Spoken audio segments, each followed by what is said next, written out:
Quiero hablaros de algo que el apóstol Pablo es muy revelador cuando él escribe a los Colosenses. Vamos a ver allí en Colosenses la carta que escribe Pablo desde la prisión a estos hermanos. Una iglesia que se encontraba en Colosas, una iglesia que no fundó Pablo, sino que fue Epafras, un consiervo de Pablo. Posiblemente Epafras se convirtió a raíz del ministerio de Pablo. Pero Pablo como apóstol tenía carga por las iglesias, tanto las que él había levantado como las que no había levantado. Entonces él escribe esta carta para mostrarles y instruirles en algo. Pero me llama siempre la atención cómo oraba Pablo. Y antes de ver el texto, todos sabemos que está terminando un año y empieza otro año. Y por regla general, no solamente la gente que no conoce a Dios, sino en general todos, no sé si os pasa a vosotros también, que nos marcamos unos propósitos para el nuevo año, ¿no? ¿Te has marcado algún propósito para este nuevo año? ¿O alguna meta? Bueno, hay quien sí, hay quien no, pero por regla general la gente se propone pues una lista de propósitos, ¿vale? Ir al gimnasio, aprender inglés. Eso aprender inglés ya no mucho, pero o dejar de hacer esto, dejar de algún vicio, ¿no? La gente se propone cosas, ¿no? La pregunta sería, ¿qué te propones tú para este nuevo año, no? Porque es importante esto también, ¿no? Y aunque nosotros no nos guiamos un poco por esa emotividad, ¿no? De saber que empieza un nuevo año, sino que estamos en el Señor y para nosotros ya no influye tanto el tiempo, ¿no? Ni las estaciones, sino influye lo que el Espíritu Santo está haciendo en nuestro corazón, ¿no? Y lo que vamos descubriendo a través de la palabra. Pero si hay algo que tú y yo nos deberíamos proponer en este año, ¿vale? Debería ser lo que el apóstol Pablo va a pedir por los colosenses, ¿vale? Y vamos allí a la carta de Colosenses, capítulo 1 y verso 3. Empieza Pablo diciendo, fíjate, siempre orando por vosotros. Damos gracias a Dios, Padre de nuestro Señor Jesucristo, habiendo oído de vuestra fe en Cristo Jesús y del amor que tenéis a todos los santos. Qué interesante, ¿no? Fe y amor, porque hay mucha gente que dice, yo tengo mucha fe, pero ¿hay amor? O sea, porque el amor revela realmente la fe que tenemos. Porque el amor es mucho más que un sentimiento. El amor se convierte en acciones, en obras, en actitudes, ¿no? Entonces, aquí Pablo está aludiendo a la fe y al amor de los colosenses, recordando, ¿no?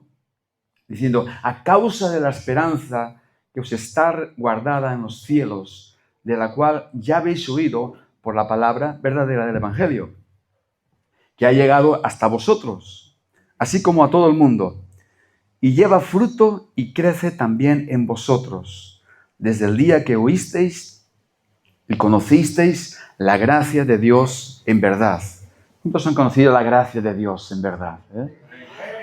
Es tremendo, ¿no? Cuando entiendes que Dios hizo todo a través de su Hijo Jesucristo, ¿no? Y no hemos tenido que hacer nada para merecer lo que ahora tenemos. Es por gracia, es por gracia. Esa gracia de verdad. Parece que vuelve a llover. Las vamos a dejar caer. Verso 7 dice, como lo habéis aprendido de Epafras, ¿vale? Aquí dice, nuestro consiervo amado, que es un fiel ministro de Cristo para vosotros, quien también nos ha declarado vuestro amor en el Espíritu. Qué interesante aquí también, ¿no? Que habla del amor, pero el amor en el Espíritu. ¿Por qué? Porque ese es el importante amor. El amor que fluye del Espíritu. El amor que es producido por el Espíritu. Es el verdadero amor que nosotros tiene que haber, ¿no? Seguimos leyendo. Dice, por lo cual también nosotros, desde el día que lo oímos, no cesamos de orar por vosotros y de pedir. Y fíjate ahora lo que va a pedir. Fíjate cómo oraba Pablo y lo que pedía Pablo. Que seáis llenos del conocimiento de su voluntad en toda sabiduría e inteligencia espiritual. Hoy la gente busca la inteligencia artificial, ¿no? Yo creo que hasta todos la hemos gustado un poquito, ¿verdad? Cuando entramos en Google aparece también ya la IA ahí, pero hay quien usa mucho el chat GPT. Bueno, hasta hay gente que, bueno, dentro del contexto eclesial, hasta hay gente que para preparar su sermón busca en la IA. Pero bueno, mejor buscar la IA espiritual, del espíritu, ahí, porque es interesante que Pablo habla de esa inteligencia espiritual. Y fíjate, ¿para qué Pablo pedía estas cosas? ¿Para qué Pablo pedía que era necesario que los creyentes tuvieran toda sabiduría y toda inteligencia espiritual? En verso 10 dice, para que andéis como es digno del Señor. Para que andéis como es digno del Señor. La pregunta sería, ¿qué es andar dignamente del Señor? Bueno, la respuesta la encontramos en el mismo texto, ¿vale? Pero antes es algo interesante poder ver que todos conocemos historias, ¿verdad?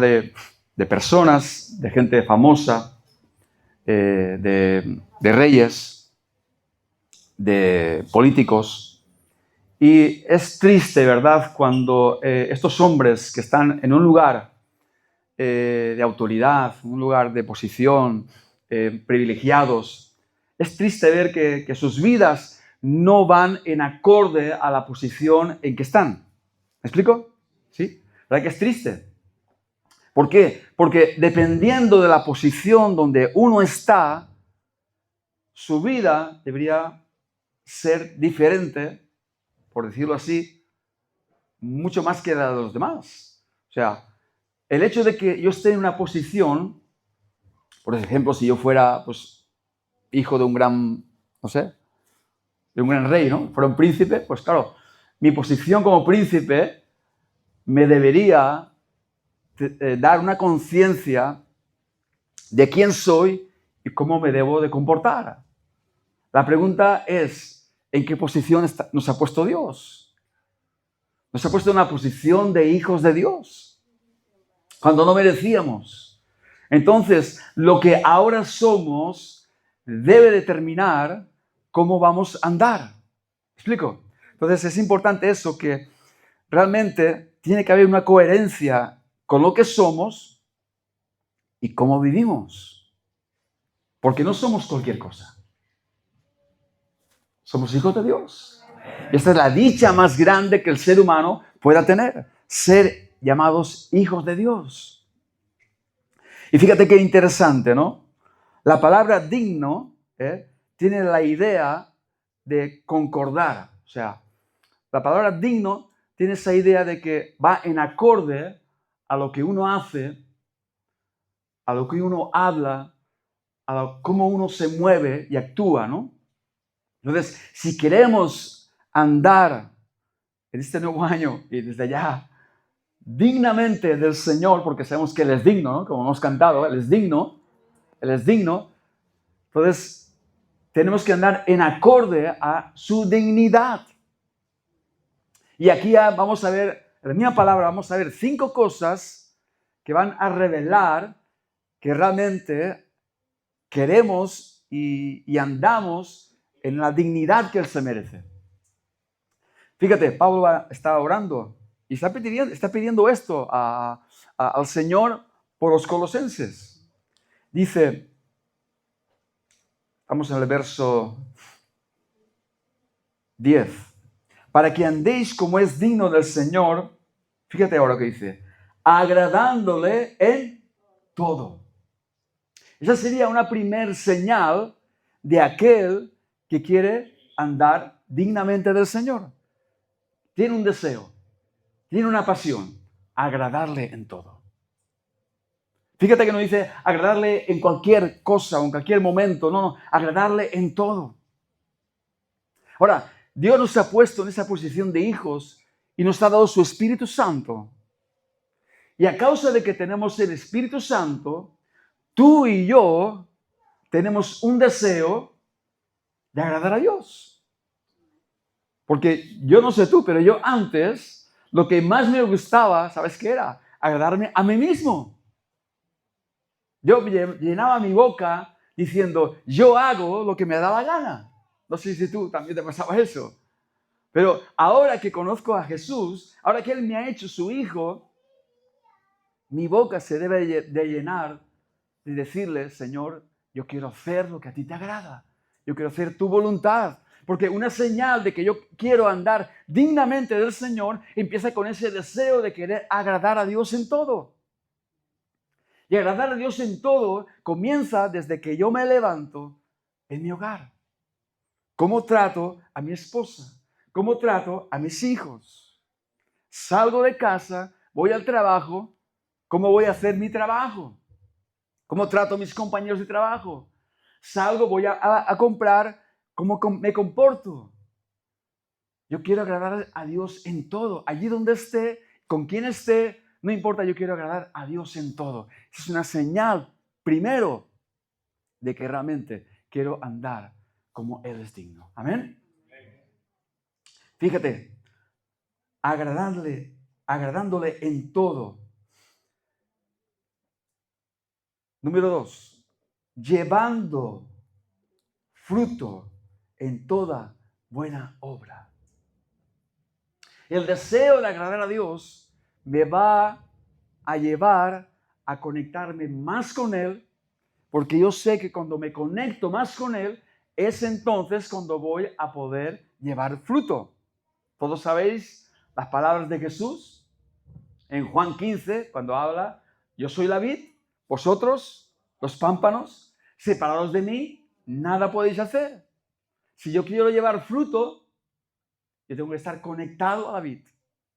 Y gracias a su Espíritu Santo, Él me lleva siempre a estar conectado a la vid, llevando fruto en toda buena obra. Dice, en ese contexto, Jesús está hablando y dice, mi Padre es glorificado cuando llevéis mucho fruto. ¿Qué es el fruto?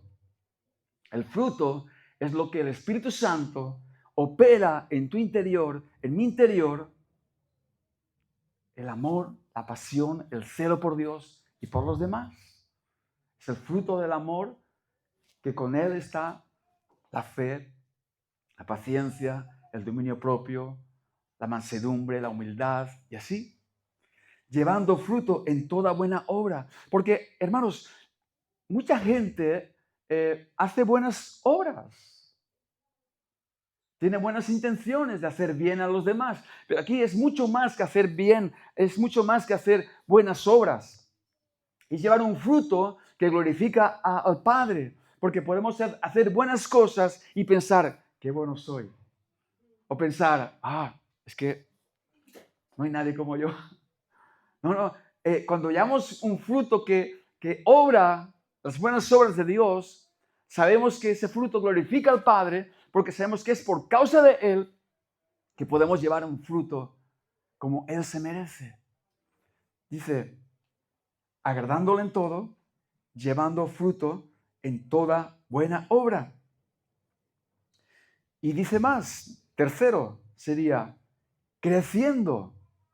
Fíjate que todos son verbos, ¿no? Agradando, llevando, creciendo. Claro, hay que crecer. Cuando hay un deseo de agradar a Dios, tú le buscas en intimidad. Tú le buscas con pasión. Y en esa conectividad que tú tienes con el Señor, tú vas a llevar un fruto. Y ese fruto va a hacer que tú crezcas, te desarrolles en Él. Fíjate, creciendo en el conocimiento de Dios. Y la palabra conocimiento, aquí siempre que aparece la palabra conocimiento, siempre tiene que ver mucho más que un conocimiento intelectual, un conocimiento teológico, un conocimiento de la mente. Es un conocimiento de conocer a Dios, experimentar a Dios, saber quién es Él. Ese conocimiento de Dios nos lleva a querer incluso agradarle más a Él. Porque cuando más le conoces, sabes que es lo mejor que te ha pasado en tu vida. Y hermanos, hemos conocido a Dios. Y esto podría parecer una locura decir delante de la gente, pero ¿cómo tú que conoces a Dios? Sí, sí, yo le conozco. Y eso me ha transformado. Porque cuando el Espíritu Santo vino a nuestro interior, Él abrió nuestros ojos para que pudiéramos ver realmente quién era Jesús, quién éramos nosotros y quién era ese Dios Padre eterno que siempre nos amó desde la eternidad. Si Cristo no abre nuestros ojos a través del Espíritu Santo, tú y yo no podríamos ver a Dios. Tendríamos un conocimiento acerca de Dios. Porque hay gente que conoce acerca de Dios, pero no conocen a Dios, que es diferente. Porque conocer a Dios te lleva a adorarle. Jesús, hablando con la samaritana, le dijo, vosotros decís, hay que adorar con este monte, nosotros en aquel monte, pero y le responde Jesús, vosotros adoráis lo que no conocéis. Porque la verdadera adoración tiene que ver en conocer a Dios. Tú no puedes adorar lo que no conoces, lo que no experimentas, lo que no te trae a ti un impacto en tu vida. Dice, creciendo. Pedro también nos va a decir en una de sus cartas, creciendo en la gracia y en el conocimiento de Dios. Hermanos, le hemos conocido y como dice en Oseas, creo que lo dice, seguiremos conociendo y proseguiremos en conocerle a Él. Porque no hay nada más grande que conocerle a Él. Amén. Y fíjate, va a decir ahora, fortalecidos con poder. Al final, esto pudiera ser casi más un resultado de querer agradarle, de querer llevar fruto, de querer crecer. Vamos a ser fortalecidos con poder. Y aquí hay algo muy interesante, porque verdad que cuando alguien quiere fortalecer su cuerpo, ¿dónde va? Al gimnasio, ¿será por qué vas? Uno quiere fortalecer sus huesos, sus músculos, va a un gimnasio. Pero si alguien quiere fortalecer su hombre interior, ¿dónde tiene que ir?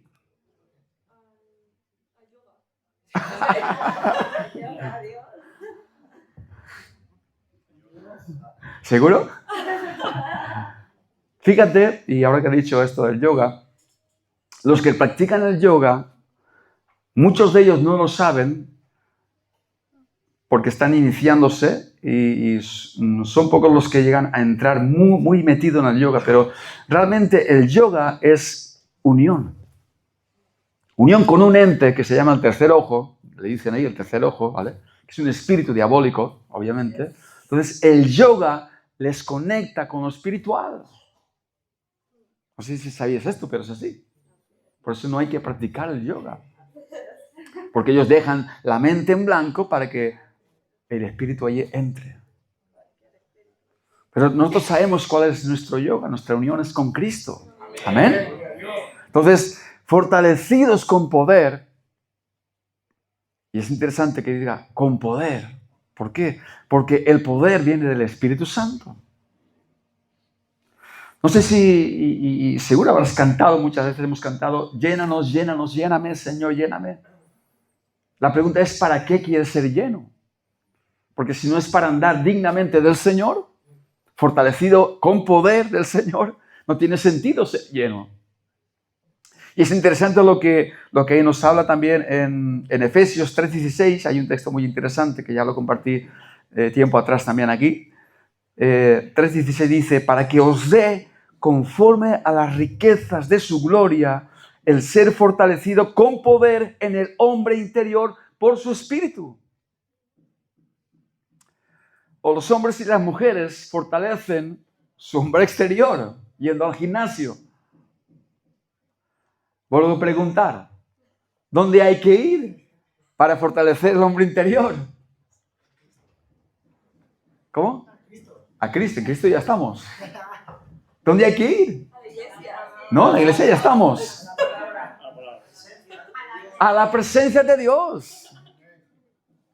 Uno puede estar en la iglesia,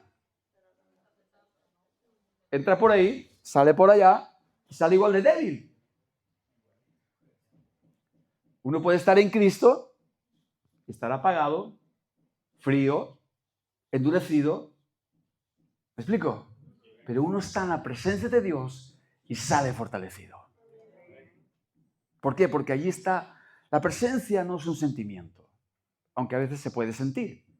La presencia es una persona. Es una persona. Y si hay algo que al Espíritu Santo le encanta que yo le diga, ¿sabéis lo que es?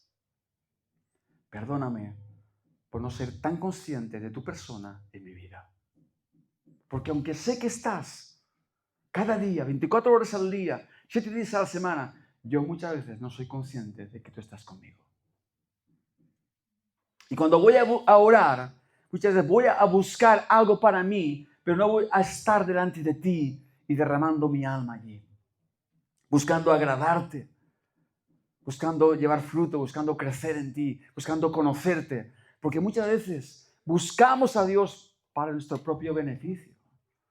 Pero cuando tú estás delante de alguien, ¿sabes qué me viene a la mente? Aquella ocasión cuando Jesús entró en casa de Marta, María y Lázaro. Entró y allí estaba Marta, afanada con sus cosas, ¿verdad? Preparando toda la comida. Pero, ¿qué dijo Jesús? Que María había escogido la mejor parte. ¿Por qué? Porque María estaba allí, sus pies, escuchando. ¿Estaba Marta delante de la presencia de Dios? Sí, Jesús estaba allí. Estaba allí, pero estaba con sus cosas. Ella sabía que Jesús estaba allí, pero estaba con sus cosas. Tú y yo podemos saber que Cristo está en nosotros, pero estamos con nuestras cosas. ¿Me explico? Y no está mal en un sentido, porque hay cosas que hay que hacer. O sea, uno no puede pasarse la vida a los pies de Jesús y olvidarse. Eso sería un ermitaño. De hecho, ¿cómo se iniciaron los monjes? Bajo un mal concepto, los templos, los conventos, ¿no? ¿Has escuchado esto, no? ¿Cómo se iniciaron? Con un mal concepto de la espiritualidad. Porque ellos pensaban que apartándose del mundo y metiéndose en 4 paredes, allí podían estar más cerca de Dios. Eso es un engaño. Porque nadie puede estar más cerca de Dios de lo que Dios está cerca de nosotros, que está con nosotros. No es el lugar, no es el ambiente, no es que llueva, que haga sol.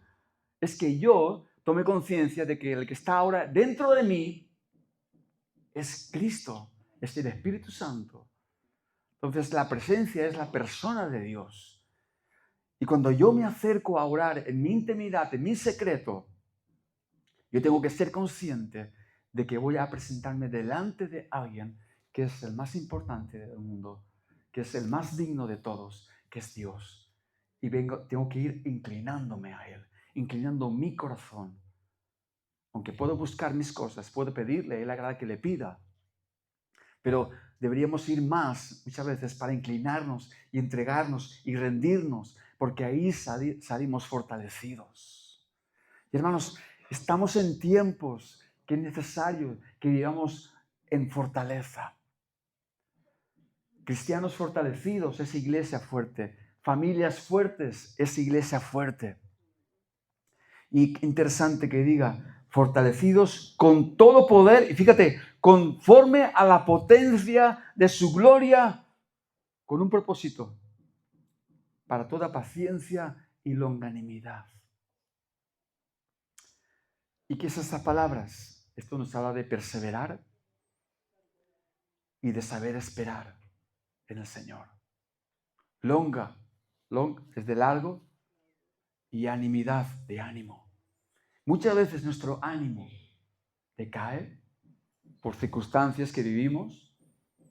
Muchas veces es larga la espera, pero si uno está fortalecido en el Señor, por el Espíritu del Señor, sabe tener longanimidad, sabe tener un ánimo que aunque lo mantiene fuerte en el Señor, sabe que tiene que perseverar en el Señor. Y lo último, dice, con gozo, con gozo. esta como la anterior podían ser el resultado de las tres primeras, con gozo dando gracias a Dios Padre. Cuando alguien anda con gozo del Señor, es señal de que quiere agradar a Dios. Está entusiasmado por el Señor, tiene bueno ánimo por el Señor. ¿Por qué? Porque está ese gozo, que es el gozo de la salvación. ¿Os acordáis de David cuando él pecó con Betsabé? Fue confrontado por el profeta Natán. Y entonces él se arrepintió y dijo en el Salmo 51, Señor, contra ti solo he pecado. Y empieza a orar y decirle, Señor, vuélveme el gozo de tu salvación. ¿Por qué? Porque la palabra nos enseña que el gozo del Señor es nuestra fortaleza. Y es que saberlo lo sabemos de 10. Pero hermanos, el gozo es una señal en nuestras vidas. Y digo una cosa, el gozo no es necesariamente estar con una sonrisa de oreja a oreja, no. El gozo no necesariamente es una alegría desbordante. El gozo muchas veces está en el interior porque tú estás descansando, confiando en el Señor, estás tranquilo, no estás ansioso, no estás estresado, estás con una paz de tranquilidad, tienes un gozo y ese gozo llega un momento que lo puedes expresar delante de Él y delante de los demás diciendo, estoy confiando en el Señor. Porque hay un gozo que es el gozo del Señor que sobrepasa todo entendimiento. No entiendes lo que pasa a tu alrededor, pero tú estás gozoso en el Señor. Yo hay cosas en mi vida que estamos pasando como familia, no entiendo por qué.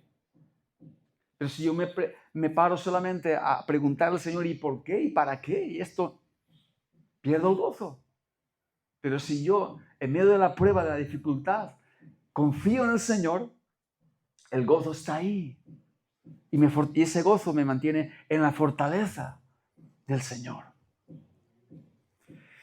Dice, con gozo, dando gracias. Y fíjate, alguien deja de dar gracias y pierde el gozo. Tú dejas de dar gracias y pierdes el gozo. Tú empiezas a dar gracias y recuperas el gozo. ¿Me explico? ¿Por qué? Porque la gratitud está muy unida a la fe. De hecho, un día que hice un estudio sobre la gratitud, descubrí que la primera expresión con palabras de la fe es gracias Dios. Gracias Dios. ¿Has visto a algunos que tienen una fe muda? Hay fe muda, ¿no? No dicen nada, están siempre callados, no son expresivos, quizás por su temperamento, ¿vale? Pero la fe te lleva a decir, no entiendo, Señor, pero te doy gracias. Porque lo que sí sé es que tú pagaste por mí, tú diste tu vida por mí y te doy gracias. Y tú empiezas a dar gracias por esto, por aquello. Y el gozo te vuelve otra vez, la alegría te vuelve otra vez porque estás agradecido al Señor. Es imposible estar agradecido y no estar gozoso, es imposible. Es posible estar sin gozo y estar quejoso, ¿sí? Estás quejoso, estás sin gozo. Estás con gozo, estás agradecido. Dice, con gozo, dando gracias al Padre, fíjate, que nos hizo aptos. Yo no calificaba. Yo tenía un 0 para Dios. Y Él me dio un 10 por causa de Jesús. ¿No es eso tremendo? Que Él nos puso un 10 en cuanto a justicia, porque todos teníamos un 0 en cuanto a justicia, porque habíamos quebrantado la ley de Dios. Éramos pecadores, por eso pecábamos, practicábamos el pecado y estábamos atados al pecado. Pero fíjate que delante de Dios, teniendo un 0, viene Cristo y Él nos da un sobresaliente delante del Padre. Y nos hizo perfectos por la sangre de Cristo Jesús. Aleluya. Dando gracias a Dios Padre que nos hizo aptos para participar de la herencia de los santos en luz. ¿Puede haber santos sin luz? No, no hay santos sin luz. Porque los que han sido apartados, porque santos sabéis que quiere decir apartados. Los que han sido apartados han sido puestos en el reino de luz. Y ahora viene el texto y concluimos ahí con ese texto que nos revela esto. Porque dice, el cual, dice, nos ha librado de la potestad de las tinieblas, ya no estamos en tinieblas, y trasladado al reino de su amado Hijo. Y aquí hay dos palabras muy interesantes que quiero que te fijes. El cual nos ha librado. ¿Quién nos libró? ¿Quién nos libró? Él. ¿Alguien puede librarse de las tinieblas? Nadie. Porque el que está en tinieblas no ve la salida, no ve la puerta, no ve la respuesta, no puede ver. Está en oscuridad, no puede ver nada. Alguien desde fuera nos tiene que tomar y librarnos y sacarnos de las tinieblas. Y es lo que hizo Jesús. Cuando Él, por su Espíritu que envía a nosotros, empieza a darnos luz en nuestro interior, empezamos a ver con claridad. Empezamos a ver que éramos esclavos del pecado. Empezamos a ver que había alguien que quería controlar nuestras vidas, que es el príncipe de este mundo, el diablo, el cual Pablo dice que opera en los hijos de desobediencia. Había un poder que operaba en ti y en mí y nos llevaba a las tinieblas, nos mantenía en la oscuridad. Hermanos, el diablo no tiene autoridad sobre tu vida y mi vida si hemos conocido a Cristo. Amén. No tiene derecho a oprimirte. Y yo veo cristianos oprimidos, atormentados.